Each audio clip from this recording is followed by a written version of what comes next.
कभी कभी सब कुछ जानते हुए भी न जाने क्यों अज्ञानियों सा जीवन जीते हैं। कभी कभी तो ये भी समझ में नहीं आता कि हम कर रहे हैं तो कर क्या रहे हैं। और कभी कभी हमारे मन को ही ये महसूस होता है कि हम भटक चुके हैं।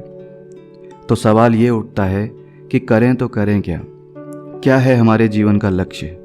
इसी के बारे में मैं आपको बताऊंगा एक बहुत ही सुंदर कहानी के द्वारा, जो योग वशिष्ठ में गुरु वशिष्ठ श्री राम जी को सुनाते हैं।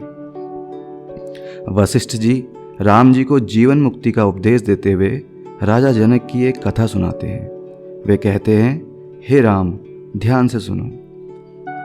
राजा जनक एक समय अपने भवन में भ्रमण कर रहे थे। तभी अचानक उन्हें एक गीत सुनाई पड़ा। जब उन्होंने देखा कि ये गीत कौन गा रहा है तो उन्हें कोई नहीं दिखाई पड़ा। आश्चर्य में पड़े राजा जनक बहुत ध्यान से उस गीत को सुनने लगे। पहले जो उन्हें गीत सुनाई दे रहा था, बहुत ध्यान से सोचने पर उन्हें महसूस हुआ कि वो गीत नहीं, जनक के लिए सावधान होने की सूचना थी। राजा जनक ने जब उस गीत को समझा तो उन्हें उसका सार समझ में आया, जो कि इस प्रकार से है। जो मनुष्य यह जानते हुए भी कि संसार के सभी भोग्य पदार्थ अंत में दुख देने वाले होते हैं, फिर भी उन भोग्य पदार्थों के पीछे दौड़ता रहता है, तो वह निश्चय ही मनुष्य नहीं है, मूर्ख है, पशु है।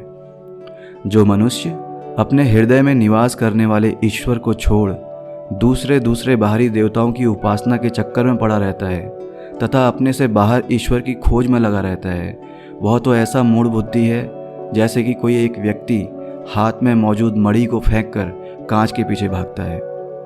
हम लोग तो उस देव, परम देव की उपासना करते हैं जो कि सब में वास करता है, जिसमें सब हैं, जिसके सब हैं, जिससे सब है और जो सब है, जो सत्य है और जो आत्मा की भी आत्मा है, जो सत्य और असत्य, प्रकाश और अप्रकाश, दृष्टा और दृश्य से भी परे है, जो आनंद रूप और स्पंद रहित आत्मा है।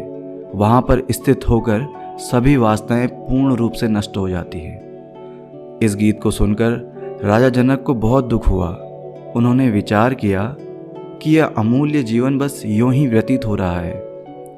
अभी तक उस परम पद की प्राप्ति नहीं हुई जिसे पाकर फिर कुछ प्राप्त कर लेने की वासना नहीं रहती।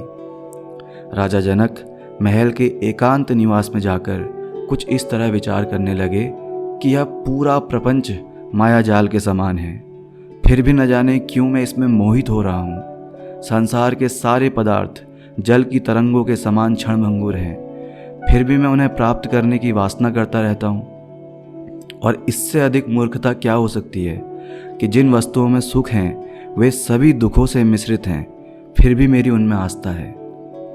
जो बड़े बड़े महापुरुष और महाशक्तिशाली मनुष्य हो चुके हैं, वे भी मृत्यु के मुख में चले गए हैं, फिर भी मैं जीने की इच्छा रखता हूँ। इस संसार के सभी पदार्थ नाशवान हैं, ऐसी कोई वस्तु नहीं है जिसे सत्य कहा जा सके, तब किस पदार्थ की आस्था की जाए।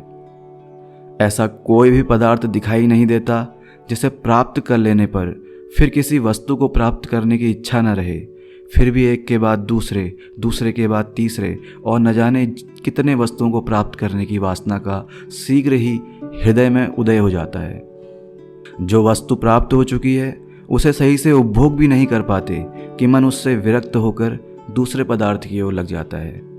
जैसे पतंगा किसी जलते उजाले को सुख रूप जानकर उसकी ओर दौड़ता है और उसे छूते ही भस्म हो जाता है, बिल्कुल ऐसी ही स्थिति हम लोगों की है।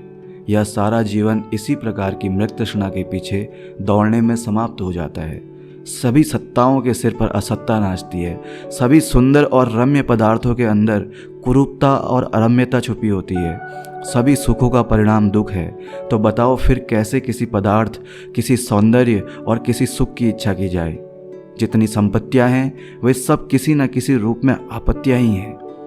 बहुत दिनों तक अज्ञानी बना हुआ मैं इसके पीछे भागता रहा। संसार के अनंत प्रकार के भोगों की वासना के कारण बहुत से जन्म मरण सहता रहा, पर अब ज्ञात हो गया है कि मेरा शत्रु जो मुझे संसार के भोगों की ओर ले जाया करता है, वह मेरे ही अंदर मन के आकार में है। इस प्रकार राजा जनक ने अपने मन को समझाना शुरू किया और अपने चित्त से सवाल किया कि हे चित्त, तू बता, अब तक तूने जिन जिन पदार्थों को पाने की इच्छा की है उनमें से कितने ऐसे हैं जिन्हें पाकर तुझे तृप्ति हुई। इसलिए तू अच्छी तरह समझ ले कि तेरा भोगों की ओर लगातार दौड़ना व्यर्थ है, इससे तुझे कभी शांति नहीं होगी। इस प्रकार चित्त को बार बार समझाने से जनक का चित्त शांत होने लगा। भोगों की वासना मन से धीरे धीरे जाने लगी। आत्मा में प्रकाश होना और धीरे धीरे शांति तथा आनंद का अनुभव दृढ़ होने लगा। इस प्रकार लगातार अभ्यास करने और आत्मा का विचार करने से आत्मा में स्थिति होने लगी। अब उन्हें न तो किसी वस्तु को प्राप्त करने की इच्छा रही और न त्याग करने की। किसी से न द्वेष रहा न राग रहा। न उन्होंने राज्य को बुरा समझ के त्यागा और न राज्य भोगने की इच्छा मन में रही। जिस स्थिति में वह थे उसी के अनुसार वे कार्य करते रहे और किसी कार्य को भी करने में उन्हें किसी भी प्रकार का हर्ष और विषाद का अनुभव नहीं हुआ। उनका जीवन यंत्रवत हो गया। उन्हें न तो भूत का पश्चाताप था न भविष्य की चिंता।